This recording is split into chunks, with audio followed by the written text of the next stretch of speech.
Hey personal trainers, I'm Cabel McElderry, and this week I want to talk to you about that nasty thing called attrition. If you remember when you first started your business, you probably had, like me, had almost no attrition. In fact, I had clients that stayed with me for years. My longest standing client was with me 14 years, and through most of my training career, I had plenty of clients that would seek me out time and time again and come back to me for follow-up training. Many times those relationships spanned a decade or multiple years. But somehow, when we start handing clients to new trainers, when we build our business, whether you open a studio or recruit a team, that attrition statistic tends to creep up, and the time that we keep our clients is shorter, and we have less returning clients than we did when we were on our own. Why does this happen? Well, when we're on our own, we know that survival of the fittest is key. In fact, our survival is key on maintaining every single client. So just naturally, there's some things that we did that don't seem to occur when you pass off to a team, which is not their fault. It's just kind of how people are, and let me explain why.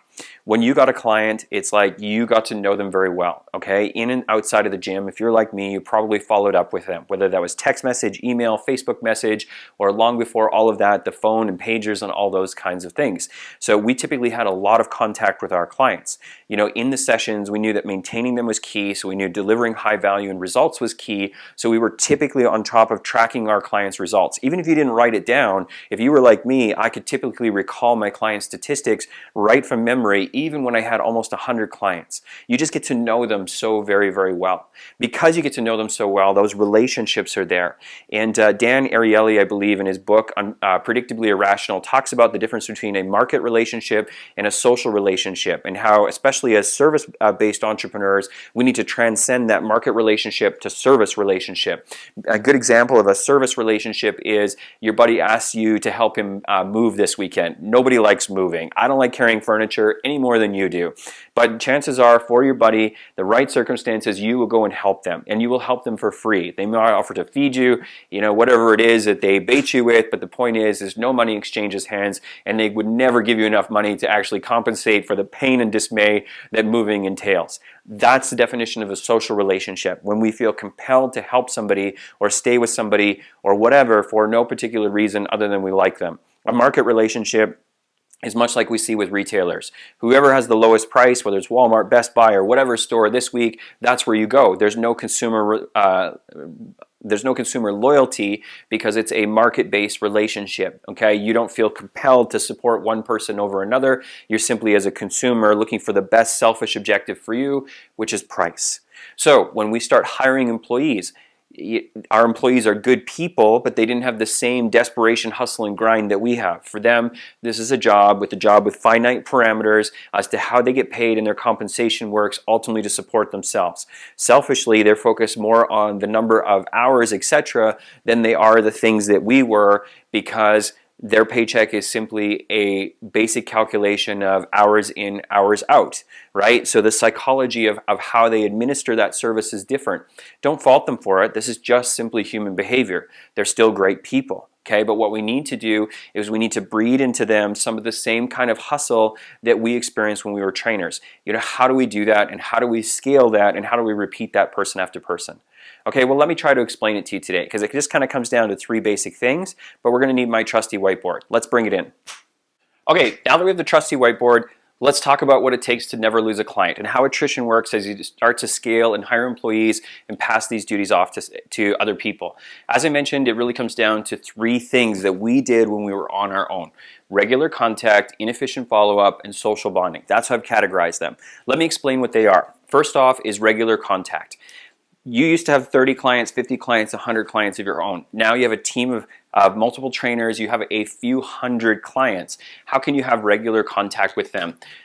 I realized that it's so valuable just to have a regular point of email, or whether it be a Facebook Live in your private members group or something that allows you to connect with the masses. So once a week, I would suggest as a minimum that you have at least some specific content for your member base. Now, if you're like me, you know, I get writer's block. I get like freaked out, like, oh my gosh, what do I talk to them about this week? How do I think of anything intelligent to say? But the reality is that's not what this is about. It is great if you can teach and deliver high value, which you will in time, but more importantly, it is about a real connection and me taking that time from my schedule, giving you the gift of time to give you something specific. Yes, this is out to the masses, but it is really words from the heart from me to my clients, telling them how important they are, what I've been thinking about, what I'm working on, and how it benefits them.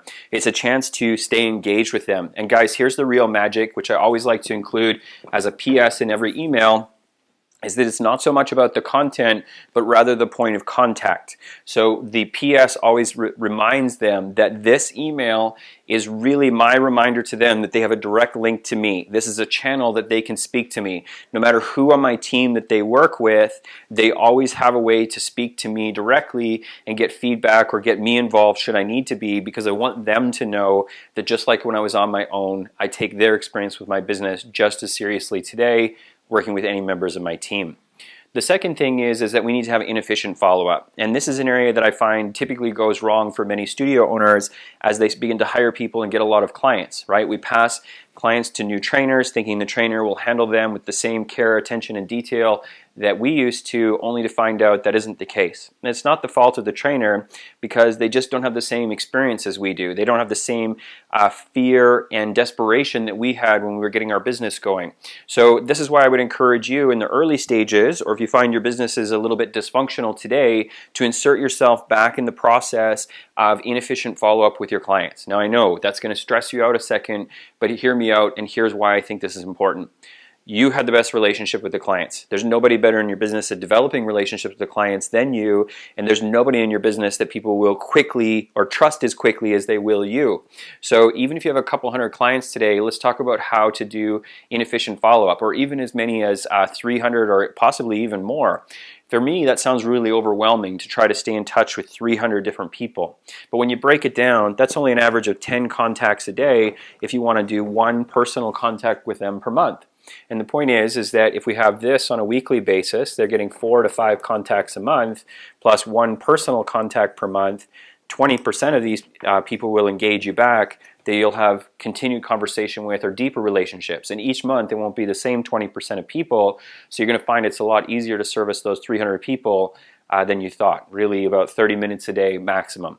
Now I know you have a lot of things to do and get pulled in a lot of directions as a business owner, but the reason I would say that this will be worth your time if your business is dysfunctional today is because it'll be the fastest way for you to reestablish the trust and relationships with your clients that allow you to transcend market to social and keep them longer. How do we ultimately pass this off? The key is very slowly. Okay, so whoever you recruit, you need to be willing to invest additional hours in. I would say that they probably need to work with you between 40 and 60 hours personally, just doing this type of follow-up before I would ever trust them to do it on their own. Because the clients need to know, like, love, trust them pretty much the same as they do you before you let that person off their own. And they need to be your shadow and look over your shoulder and do it with you until it is ingrained in their brain to do it just like you. And there's 2 reasons why that's important. Number 1, so you condition their behavior to do what you want them to do. And number 2, because as owners, we often have a lot of anxiety if we're not certain that person is doing what we want them to do. So pass this off really, really, really slowly, but of course that is your ultimate goal. Okay. Number 3, as both of these tend to be electronic, some of this can be done face-to-face. That totally counts. Any means of contact is fine. It just needs to be personal and random. Keep those people engaged. Check up on them. It doesn't need to be elaborate. How are you doing? What results have you made? You know, what's going on? Would love to hear from you. Any of those things will be fine. The final thing is social bonding. Okay, we live in a very connected world. We leverage a lot of devices these days to be more efficient with our time, which means that we need to maintain that time for real connection. So social bonding is important. Create those opportunities for people to meet face to face. You know, whether those are potluck dinners, whether they're social mixers, whether they're, you know, private classes or weekend workshops, just inviting people out to attend.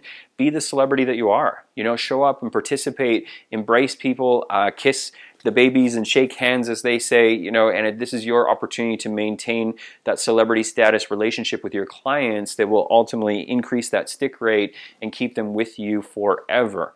So we used to do things like we would even more fancy events where we would rent a bowling alley for a few hours on a weekend and just invite clients to come and hang out. I do personal barbecues in my home.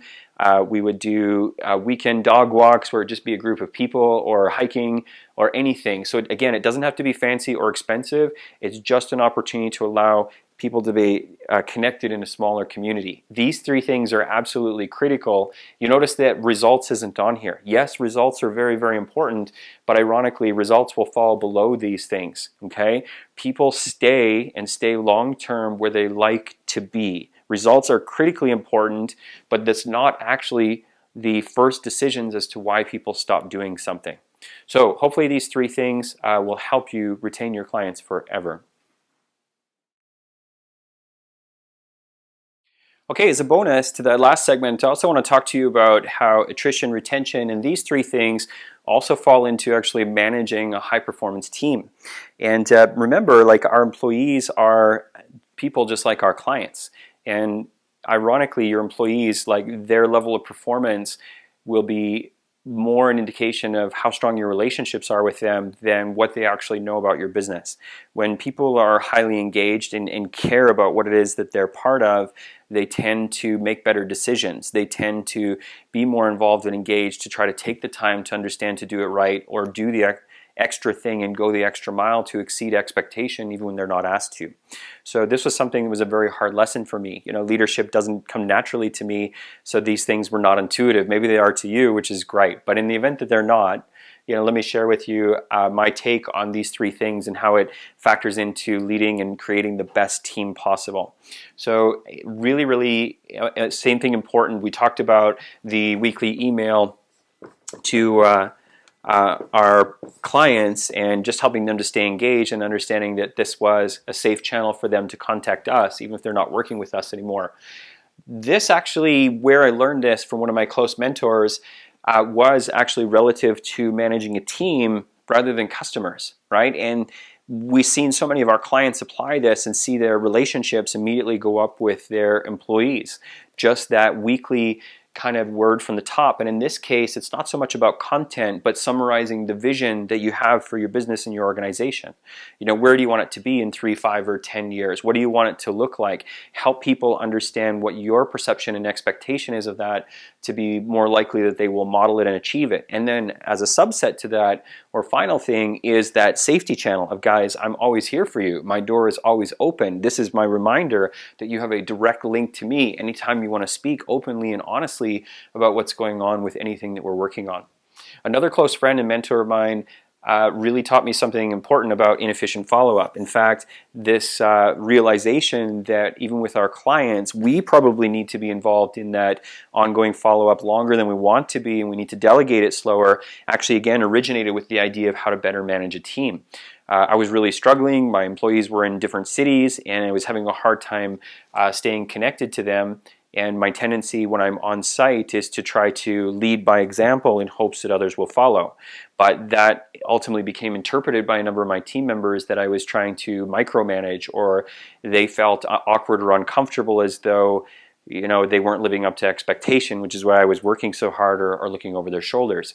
Now, sometimes that can be important, but what I found to be more effective based on what my friend's teaching was, is unexpected meetings or kind of scheduled meetings, we'll say. So I would make a point to arrive at the facilities either before shifts started or when shifts were over. And I would just spend 10 to 15 minutes with each of the employees, usually talking about personal life things, you know, like how's life going, what's happening, what are you working on, which ultimately migrated to work conversation, what was or wasn't working.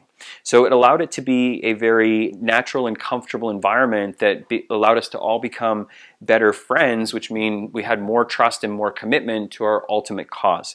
The important thing is that there was definite purpose with this, but it was in a very casual sense where people felt not threatened and could be more creative. Now with this, the second piece to that is with employees that's different, is using defined reviews. Because remember, at the very first start of this video, we talked about with consumers the difference between a market relationship and a social relationship, and that still needs to exist with your team, right? So this inefficient follow-up or meeting them before and after shifts became the social relationship, where the boss became the friend, and I didn't want them to see me as the boss, and we could speak more casually and openly and honestly. But at times, we still need to affirm that we are the leader, right? And the leader needs to be able to dictate and direct, much like a captain of a team does on a field. So this is the purpose of reviews or regular team meetings, where it can be made clear You know that in this situation you are in a role of authority. You're speaking to them as a leader or in a role of authority, right? And there's a very difference between speaking to your good friend at coffee as opposed to speaking to an authority figure. We treat them differently, we listen differently, we take in differently the information that we're being given. This also needs to exist with your team. The final thing is still the social bonding. You know, like teams that play together stay together. So make a point to have those team activities that are outside the work environment. I remember one of our last team activities before I sold my gyms, we took the team go-karting, and how much fun it was. You know, we all got to be kids again, and it wasn't even planned, but after go-karting, a few of us decided to go for lunch, and that lunch turned into an impromptu team meeting that generated better ideas and more creativity than any of our team meetings did in the last 6 months. It also brought me closer to the team, and I've seen a improvement in performance for the next little while after that. So you can see that whether it's maintaining your clients longer in attrition, or whether it's maintaining a team, or even prospects for that matter, which we can talk about a different day, we just need to satisfy the human condition, right? Which requires, you know, regular follow-up and an open channel of communication, you know, something personal, that inefficient gift of time, that ability to social bond in our connected world. I don't know, guys. Hopefully this helps you. I'm Cabel. We'll talk again next week.